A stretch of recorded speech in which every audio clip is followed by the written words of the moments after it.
Bonjour tout le monde, alors bienvenue dans ce nouveau chapitre où on va voir ensemble la crise et les conséquences des crises qu'il y a pendant les années 30. Alors tout d'abord, on va voir la crise de 1929 et avec l'explication de qu'est-ce qui s'est passé, pourquoi est-ce qu'on a une crise en 1929. La crise de 29, c'est avant tout une crise qui est boursière, et ensuite on va voir que ça devient une crise économique. Alors une crise boursière, qu'est-ce que c'est? Comment ça fonctionne un krach boursier? Pour ça, il faut d'abord savoir ce que c'est qu'une action, qu'une bourse. Une bourse, c'est un lieu d'échange, c'est un marché où vous allez avoir l'offre et la demande. Vous avez des personnes qui ont des actions qui veulent les vendre, vous avez des personnes qui n'ont pas d'actions qui veulent les acheter. C'est l'offre et la demande qui se rencontrent sur un lieu qui est le marché.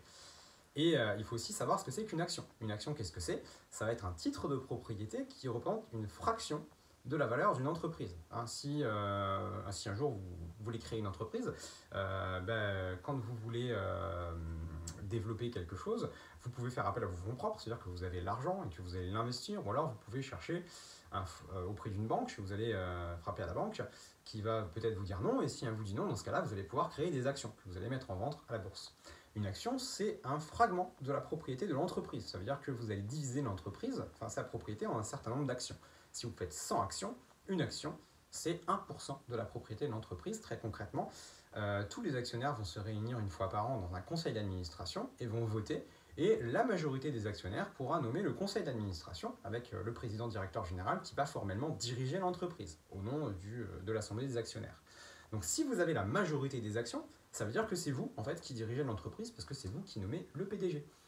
Alors théoriquement, l'action elle est liée à la valeur de l'entreprise, à la valeur réelle de l'entreprise. C'est-à-dire qu'au début, quand vous mettez votre action en vente, vous comptez tout ce que possède l'entreprise et vous divisez en nombre d'actions que vous voulez mettre en vente et voilà. Sauf que assez rapidement, ce qui va faire la valeur de l'action, c'est le cours du marché. S'il y a beaucoup de personnes qui veulent de votre action elle va prendre de la valeur, elle va valoir de plus en plus cher. Parce que vous avez des résultats optimaux, parce qu'on pense que votre entreprise a de l'avenir, ou ce qui est important, c'est que beaucoup de gens veulent l'acheter. Du coup, le prix monte pour créer un équilibre entre l'offre et la demande. Et il va se passer qu'en fait, s'il y a de la spéculation, donc la spéculation, qu'est-ce que c'est?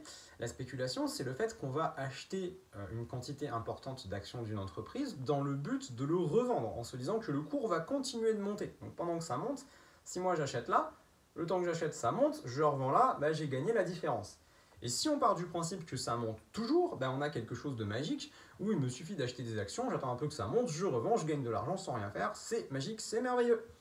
Mais malheureusement, alors ça s'appelle une bulle spéculative, quand ça croît comme ça, mais sans qu'il y ait de lien avec l'économie réelle, parce que au bout du bout, votre action elle monte, mais ça n'a plus aucun rapport avec la réalité, ce que va produire votre entreprise. Ça veut dire que s'il y a un moment où le cours de l'action baisse, on va avoir le phénomène inverse, où tout le monde voudrait vendre, et où comme l'entreprise en vrai elle vaut pas grand chose, vous avez tout perdu. Et en fait, c'est ce qui va se passer. On a des actions qui vont s'échanger de plus en plus, des cours qui montent, qui dépassent largement le cours, la valeur réelle de l'entreprise, et la bulle spéculative éclate.